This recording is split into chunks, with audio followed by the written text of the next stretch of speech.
लोकतंत्र का महापर्व चुनाव आ चुका है। जाहिर सी बात है, सभी दल, सभी पार्टियां, सभी प्रत्याशी अपने तैयारी में लग चुके हैं।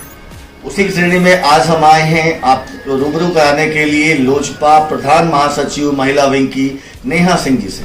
आइए बात करते हैं नेहा सिंह जी से राजनीतिक, आर्थिक और सामाजिक साथ साथ चुनाव जो कोरोना काल में हो रहा है उस मुद्दे पर।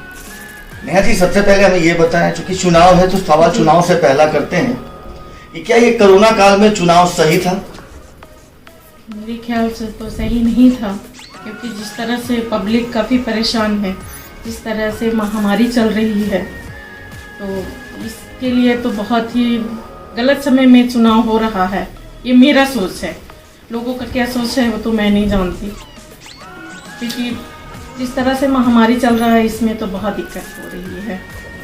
मैडम, चुनाव में शुरू से ही जी, आपके राष्ट्रीय अध्यक्ष जो चिराग पासवान जी हैं बागी तेवर दिखाना शुरू किए थे और आखिरकार उन्होंने गठबंधन को, जो एनडीए गठबंधन थी, उसको छोड़ दिया। जी जी जी। उन्होंने कहा कि हम जदयू के खिलाफ पूरी सीट पे पूरे ताकत से लड़ेंगे। जी जी जी।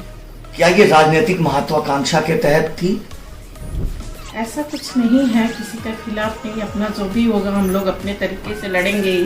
किसी के बारे में बोलना कोई ये नहीं है, और हम चाहते हैं कि हमारे अपने ऊपर हमारी कैपेसिटी होनी चाहिए। और हमारे सर जब बोले हैं, चिराग सर, तो बहुत सोच के ही बोले होंगे उनके, तो वो हमारे आदरणीय हैं, उनकी बात को तो सलाम करते हैं हम लोग पूरी टीम। क्या लगता है इस बिहार विधानसभा चुनाव में जी आपको कितनी सीटें मिलेंगी? अभी श्योर तो बता नहीं सकती कितने मिलेंगी, क्या है वो तो समय का इंतजार किया जाए। आपको क्या लगता है एक बार फिर एनडीए नीतीश जी का चेहरा दिखाकर अपनी सरकार बनाने में फिर सफल होगी, या चिराग पासवान और तेजस्वी, दो अलग अलग ग्रुप है, वो मिलकर इनके जो विजय रथ है उसको रोक पाएंगे? हमें अपने सर पर काफ़ी गर्व है और हम लोग चाहते हैं कि हमारे सर तो जरूर ये होंगे, चिराग सर।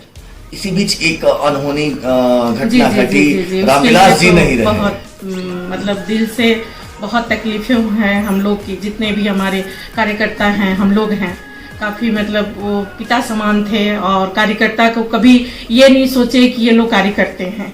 वो सबको अपने बच्चों की तरह प्यार किए, मान किए, सम्मान किए, इसलिए उनके लिए तो दिल से अमन है। और दिल से हम ये करते हैं कि उनके जाने के बाद हम लोग बहुत अकेला हो गए हैं और काफ़ी तकलीफ में हैं। चूँकि आप भी राजनीति में हैं, तो भविष्य में आपने अपने बारे में, राजनीतिक बारे में क्या सोचा? सर, राजनीति में हैं तो ज़रूर सोचेंगे और सोचे हैं कि कुछ हम भी करें, ये मेरा टारगेट है और करेंगे भी।